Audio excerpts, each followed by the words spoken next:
Hey bookworms! I'm Book Mouse. And I'm Book Kitty, and this is our BookNook.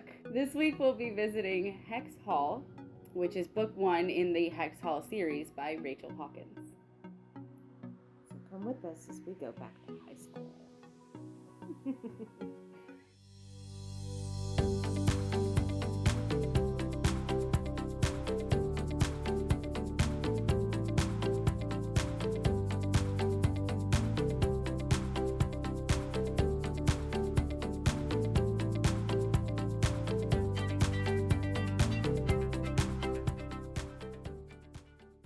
So Hex Hall is a young adult fantasy coming of age novel. It is, like I said, it is the first book in a series. And by the time you get to the end of it, you can tell there's definitely a lot more questions to be answered. It does involve a female protagonist around 16 or 17 years old who has been sort of sentenced to a reform school for witches, wares, shifters, fae, and one vampire. You'll have to read the book to find out why there's only one, because I'm not going to tell ya. Basically, all of these children have done something wrong in the real world, mixing with humans that may bring danger to their hidden world, which they're known as, in this book, they're known as Prodigium. They're actually descended from angels. So, she starts at this new school, and she's new, and we all know that sucks. Having lived in 19 different states, not only does she have to learn to navigate the social norms and social structure of the place that she's in, not only does she have to learn just how to navigate social situations as a teenager with hormones going, but on top of that, she's learning a whole new way of life because she didn't know any other Prodigium. She only knew herself. She didn't even know her father, which is where she got the genes from. Mm-hmm. So she's raised by a human mother in a human world, and she got powers at 12 years old. Like, okay, I can do some shit now. So now she's learning this whole new world, this whole new way of life, and she's realizing there's a lot about it. Her mom went to, actually became an expert on magic and stuff because of her daughter, and even she didn't know a minuscule of what she was going to be dealing with. A lot of the politics and everything else. She didn't even know her dad was who he was, and apparently he's pretty important in their world. So she's learning who her father is, who she's never met, but she has talked to, and she's learning all of these things, and she's just being thrown 4 different things that are each individually so difficult to deal with. And now she has to do it all at once, yeah. Mm-hmm. Which, of course, gives us the whole reason the story's being told, so it makes it a lot more interesting. If it was just one thing, they wouldn't tell the story, because it wouldn't make a story. It would just be everybody else's life. It is definitely a young adult book. It's written from that angle, so that I guess it's more relatable to that group of readers. So in that, I think it hit the mark. Absolutely hit the mark. I think it hit the mark going for its targeted readership. Should be about 13 to 18 years old, and that's exactly how it was written. Mm-hmm. Yep. And some of the things, it's still a reform school, so there's the punishments, there's the drilling in, you've done wrong, you will get it right. But then there's also moments of triumph, so that helps liven it. And then I think there were some themes that I guess are common in high school. You know, you've got the outcast girl who's the only one who'll be friends with the new girl, but how they make friends and how they keep that friendship going and how they weather other cliques in the school is well done, I thought. I thought it was well done. I made note that it was rife with cliches and possibly overdone tropes, but in my opinion, it's almost done ironically. She actually calls, it's written in a first-person perspective.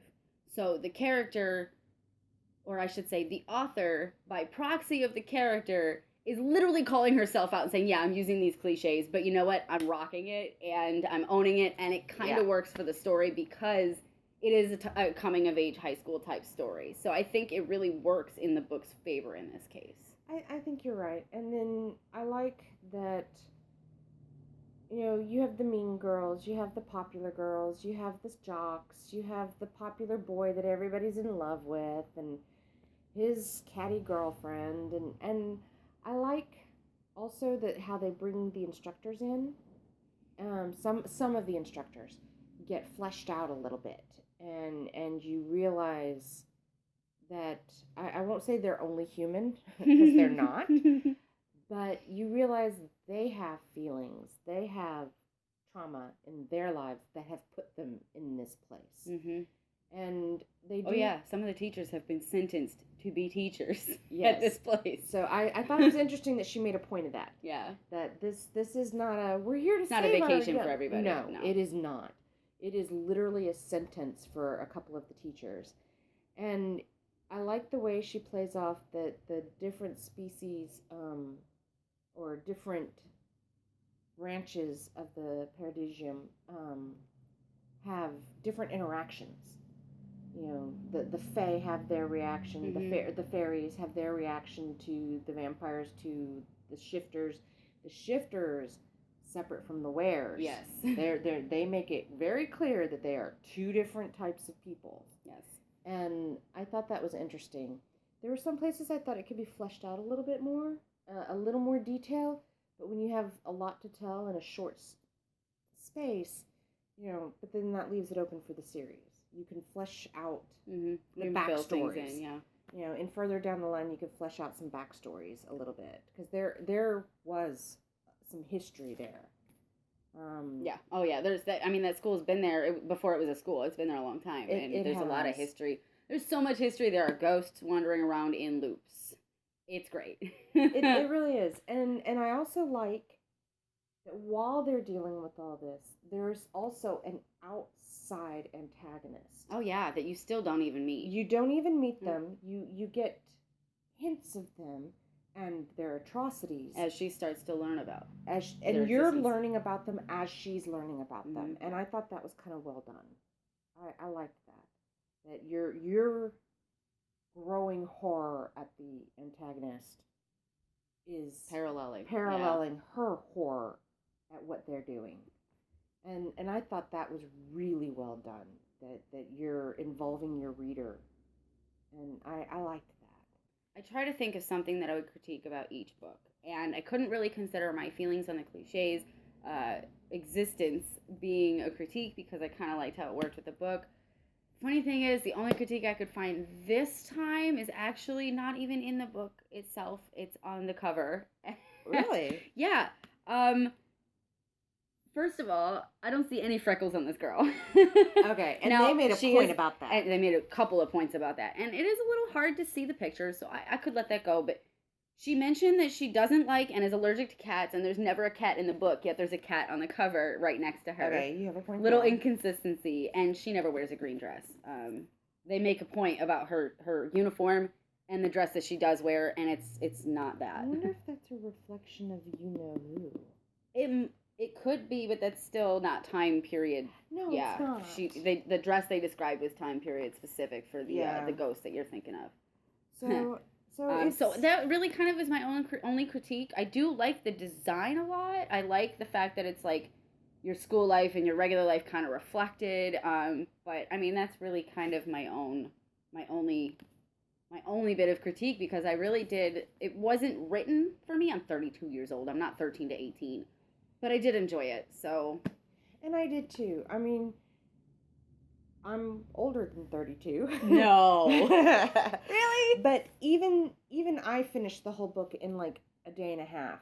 Even I found it had my attention enough to wonder about some of the characters and wonder where she's going to go with it in the rest of the series. So I have my predictions. I think we could give it. We could give it 4 paws up. 4 paws up for sure. Yeah. Thanks for joining us. Next week, we're going to be taking a walk in Middle Earth. We're going to the Hobbit Town. I said it wrong. It's okay. We're going to Hobbiton. And then we're leaving Hobbiton and going on an adventure. Because I have read this twice, and I don't know how many times have you read this? 20 or 30. Okay, well, we're revisiting it, and I'm really excited. Funny thing is, I've read this one several times, Guess how many times I've read any of the Lord of the Rings? Actually, I have read so many Tolkien books. I've read Silmarillion. I've read all the Lord of the Rings. I've read The Hobbit, The Return of the King, The Two Towers. I've read The History of Middle-earth. That's awesome. Maybe you can provide some insight when I have questions. So we're yeah. gonna take a look at it at a whole new age, because the last time I read it, I was 24. I was 24 when I read this. So almost 10 years later. And I read it about 6 months ago. All right, so it'll be fresh in your mind. Yes. Except for the 150 books you've read since then. This has been Book Mouse And Book Kitty. signing off.